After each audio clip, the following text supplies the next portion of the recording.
தந்தி தொலைக்காட்சி நேயர்களுக்கு வணக்கம். நல்லதை சொல்வோம், நல்லதை செய்வோம், நல்லதே நடக்கும். ஒரு வாழ்க்கையில் நல்லது நடக்க வேண்டும் என்று சொன்னால் நல்லதை சொல்ல வேண்டும், நல்லதை செய்ய வேண்டும்.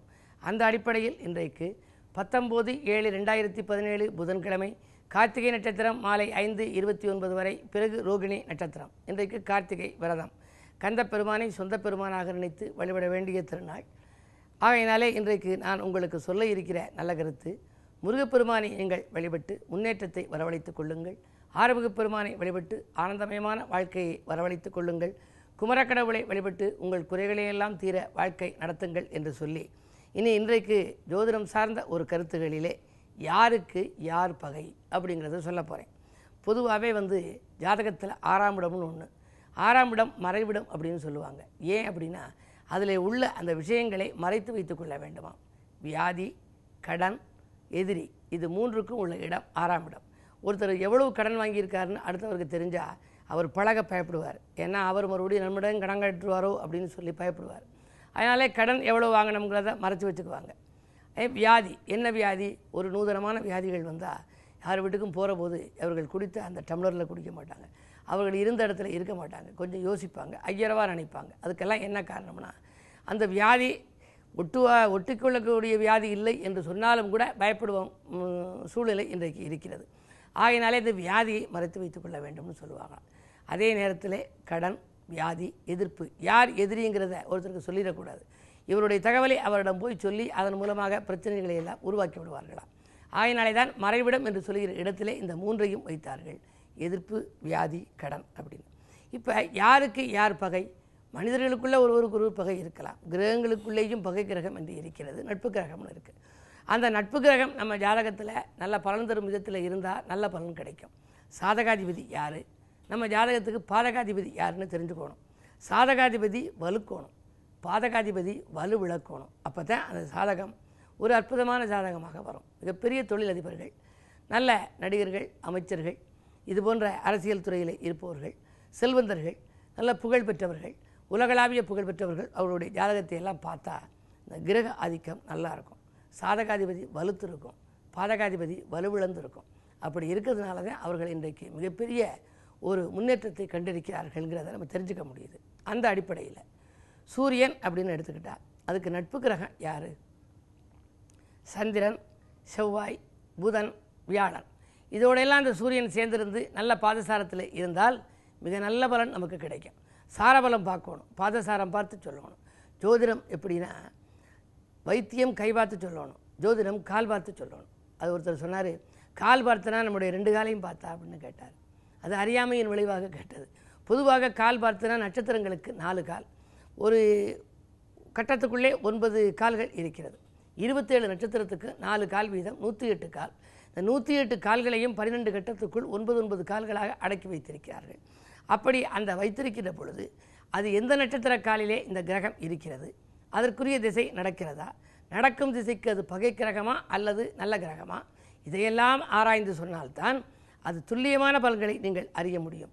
ஆகையினாலே தான் துல்லியமான பலன்கள் எல்லாம் நான் தினத்தந்தியில் எழுதுகின்ற பொழுது பாதசார அடிப்படையில் இப்படி இருக்கிறது, எனவே இப்படியெல்லாம் நடந்து கொள்ளுங்கள், இதற்கு என்ன பரிகாரம் என்று நான் குறிப்பிடுவது வழக்கம். அந்த அடிப்படையில் சூரியனுக்கு நட்பு கிரகம் என்ன என்றால் சந்திரன், செவ்வாய், புதன், வியாழன். அதற்கு பகை கிரகம் என்ன? சனி, சுக்கிரன், ராகு, கேது. ஒரு ஜாதகத்தில் சூரியனோட ராகு சேர்ந்திருக்கு அப்படின்னா அது பகை கிரகம். சூரியன் செய்கிறதையும் ராகு செய்ய விடாது. ரெண்டும் சேர்ந்தால் மன நிம்மதியே இருக்காது. எந்த இடத்தில் இருக்கிறதோ அந்த இருக்கிற இடம் அப்படியே ஸ்தம்பித்து நிற்கும். சூரியனோட ராகு சேருகின்ற பொழுது சூரிய கிரகணம் என்று சொல்வார்கள். கிராமப்புறங்களிலே பார்த்தால் உரல் உலக்கை என்று இருக்கிறதே, அந்த உரலுக்கு மேல் வைக்கிற உலக்கை நாம் கையை பிடிக்காமலேயே நிற்கும். அந்த கிரகண காலத்தில் கிரகணம் முடிந்த அந்த நடு உச்சமான கிரகண நேரத்திலே அப்படியே நிற்கும். அதற்கு பின்னாலே அது கீழே விழுந்துவிடும். நீங்கள் கண்கூடாக இந்த உண்மையை பார்க்கலாம். தினத்தந்தியில் கூட அத்தனை பதிப்புகளிலும் இதை ஒரு முறை படமாக எடுத்து போட்டிருந்தார்கள். சிவகங்கை மாவட்டம் இந்த ஊரிலே நடைபெற்ற இந்த நெல் குத்துகின்ற பொழுது இந்த உலக்கை மட்டும் தானாக குத்திட்டு நின்றது என்று படம் பிடித்து போட்டிருந்தார்கள்.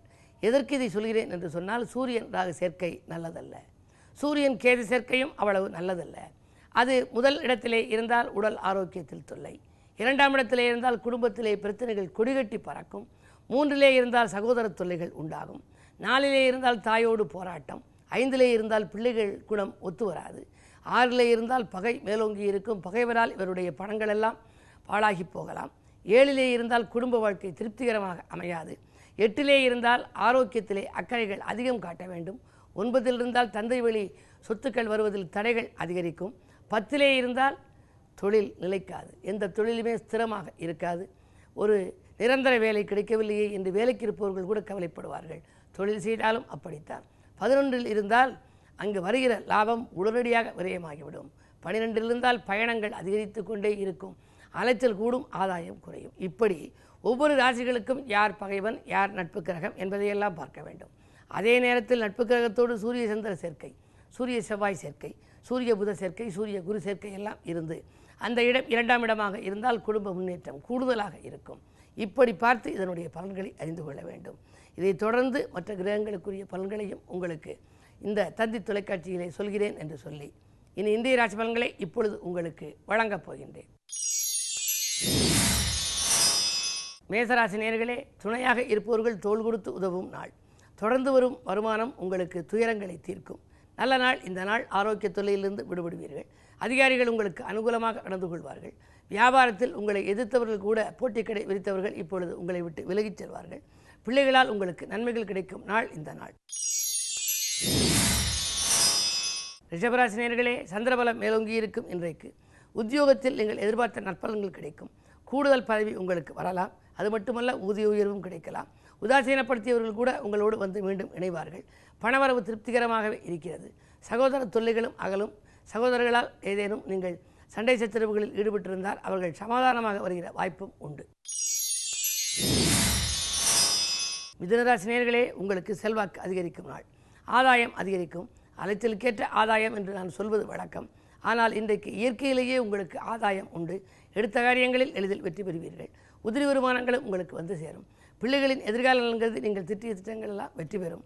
சூரிய பலம் 2ல் இருப்பதால் அதிகாரிகளாலும் உங்களுக்கு அனுகூலங்கள் உண்டு. அரசியல்வாதிகளும் உங்களுக்கு நன்மை செய்வர்.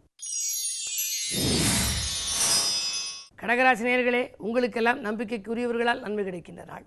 நாடு மாற்ற சிந்தனைகளும் வீடு மாற்ற சிந்தனைகளும் மேலோங்கி இருக்கும். இன்னும் சில தினங்களிலே ராகு கேதுக்களின் பயிற்சி நிகழவிருக்கிறது. அப்பொழுது ராகு உங்கள் ராசிக்கு வரப்போகிறார். ஜென்ம ராகுவாக வருகிற காரணத்தினால் ராகுவால் நன்மைகள் கிடைக்க நீங்கள் வழிபாடுகளை மேற்கொள்வது நல்லது. முறையான ராகு வழிபாடு உங்களுக்கு நன்மைகளை வழங்கும். சிம்மராசி நேயர்களே, உங்களுக்கெல்லாம் இனி நல்ல காலம். உங்கள் ராசியிலேயே இருந்த ராகு பகவான் இன்னும் சில நாட்களில் உங்கள் ராசியை விட்டு விலகி மேலே பின்னோக்கி செல்லப் போகிறார். இப்படி பின்னோக்கி செல்கிற கிரகம் வாழ்க்கையில் முன்னோக்கி செல்ல வழிவகுத்து கொடுக்கும். இந்த நாளை பொறுத்தவரை உங்களுக்கு உடல்நலத்திலே கொஞ்சம் கவனம் தேவை. ஆரோக்கியத்தில் அச்சுறுத்தல் ஏற்படலாம். உடன்பிறப்புகள் உங்கள் குணமறிந்து நடந்து கொள்வார்கள். அது மட்டுமல்ல, 2லே குரு இருப்பதால் குடும்ப முன்னேற்றம் கூடுதலாக இருக்கும். கொடுக்கல் வாங்கல்கள் ஒழுங்காகும். வரவு திருப்தி தரும். கன்னிராசி நேயர்களே, உங்களுக்கெல்லாம் நேற்றைய பிரச்சனை இன்று நல்ல முடிவுக்கு வரும் நாள். நினைத்த காரியம் நினைத்தபடியே நிறைவேறும். விஐபிக்கள் வீடு தேடி வந்து ஒத்துழைப்பு செய்வார்கள். பாதியில் நின்ற பணி மீதியும் தொடரும். ராசிநாதன் லாபஸ்தானத்தில் இருக்கிறார். 11ல் இருப்பதால் பணவரவு திருப்தி தரும். புதிய தொழில் தொடங்கும் திட்டங்களை நிறைவேற்றிக் கொள்வீர்கள். உத்தியோகத்தில் உள்ளவர்கள் கூட விருப்ப ஓய்வில் வெளிவந்து தொழில் செய்யலாமா என்று சிந்திக்கும் நேரம் இது. துலாம் ராசி நேயர்களே, சந்திராஷ்டமம். எனவே உங்களுக்கு பணியாளர்களால் தொல்லை அதிகரிக்கும். பதவி மாற்றங்கள் திடீரென வரலாம். பக்கபலமாக இருப்பவர்கள் உங்களை விட்டு விலகலாம். சிக்கல்கள் அதிகரிக்கும். சிரமங்கள் கூடும். செலவுகள் அதிகரிக்கிறது என்று கவலைப்படுவீர்கள். இன்று வழிபாட்டிலே கவனம் செலுத்துங்கள். அனுமனை வழிபடுவது ஆனந்தம் தரும். கார்த்திகை என்பதனாலே முருகப்பெருமானையும் வழிபட்டு முன்னேற்றத்தை தக்க வைத்துக் கொள்ளுங்கள். விருச்சிக ராசி நேயர்களே, அதிகாலையிலேயே ஆனைமுகப் பெருமானையும் முருகப்பெருமானையும் வழிபட்டு அற்புதமான வாழ்க்கையை அமைத்துக் கொள்ளுங்கள். தொட்டது துலங்கும் நாள். துணிவும் தன்னம்பிக்கையும் உங்களுக்கு கூடுதலாகவே இருக்கும். துணையாக இருப்பவர்கள் தோள் கொடுத்து உதவுவார்கள். பணவரவு திருப்திகரமாகவே இருக்கிறது. பாசம் மிக்கவர்களின் நேசம் கூடும். பக்கத்து வீட்டாரின் பகை மாறும். புதிய ஒப்பந்தங்கள் வந்து சேரும். இந்த நாள் ஒரு இனிய நாள். தனுசு ராசி நேயர்களே, உங்களுக்கெல்லாம் சுபகாரிய பேச்சுக்கள் முடிவடையும் நாள். தொழிலில் எதிர்பார்த்தபடியே உங்களுக்கு லாபம் கிடைக்கும். தொழில் இருந்த எதிரிகள் விலகுவார்கள். 9லே ராகு இருப்பதால் தந்தை வழியில் இருந்த உறவில் ஏற்பட்ட விரிசல் கூட இன்றைக்கு கொஞ்சம் அகலலாம். குரு பகவான் 10ல் இருந்தாலும் அதன் பார்வை 2ல் பதிவதால் பணத்தேவைகள் உடனுக்குடன் பூர்த்தியாகும். இந்த நாள் மேலும் இனிய நாளாக அமைத்துக்கொள்ள இன்றைக்கு முருகப்பெருமான் வழிபாட்டை மேற்கொள்ளுங்கள். மகர ராசி நேயர்களே, உங்களுக்கெல்லாம் இன்றைக்கு எதிர்கால திட்டங்கள் எளிதில் நிறைவேறுகின்ற நாள். இல்லத்தில் நல்ல சம்பவங்கள் நடைபெறுவதற்கான அறிகுறிகள் தென்படுகின்றன. அதிகாலையிலேயே வரும் அலைபேசி வழி தகவல் மகிழ்ச்சி தரும். குழந்தைகள் நலனில் அதிக அக்கறை எடுத்துக்கொள்வீர்கள். அதன் வெளிநாடு செல்லும் வாய்ப்புகள் இருந்தால் அதற்காக எடுத்த முயற்சி கைகூடும். கும்பராசி நேயர்களே, உங்களுக்கெல்லாம் உறவுகளில் ஏற்பட்ட விரிசல் அகலும் நாள். உதவும் மனிதர்களின் எண்ணிக்கை உயரும். 6 சூரியன், செவ்வாய், புதன். நீங்கள் ஏதேனும் ஒரு புது முயற்சிக்கு ஈடுபட்டிருந்தால் அதில் வெற்றி கிடைக்கும். உத்தியோகத்திற்காக ஏற்பாடு செய்திருந்தால் அதிலும் அனுகூலங்கள் உண்டு. சலுகைகள் எதிர்பார்த்தபடி கிடைக்கும். இனிய நாள் இந்த நாள். மீனராசி நேயர்களே, உங்கள் ராசியை குரு பார்க்கிறார். கவலை இல்லை. நட்பை பகையாக்கி கொண்டிருந்தவரெல்லாம் இனி மாறப்போகிறது. இனி பகை நட்பாகும். நாணய பாதிப்பிலிருந்து அகலுவீர்கள். நல்ல காரியம் இல்லத்தில் நடைபெறும். மங்கள ஓசை மனையில் கேட்பதற்கான வழி பிறக்கும். குழந்தைகளாலும் உங்களுக்கு நன்மை, கூட இருப்பவர்களாலும் நன்மை கிடைக்கலாம். நண்பர்களின் ஒத்துழைப்பு கூடுதலாக கிடைத்து நல்ல காரியம் ஒன்று இல்லத்திலே நடைபெறப் போகிறது. மாலை நேரத்தில் பயணங்களாலும் பலன் உண்டு.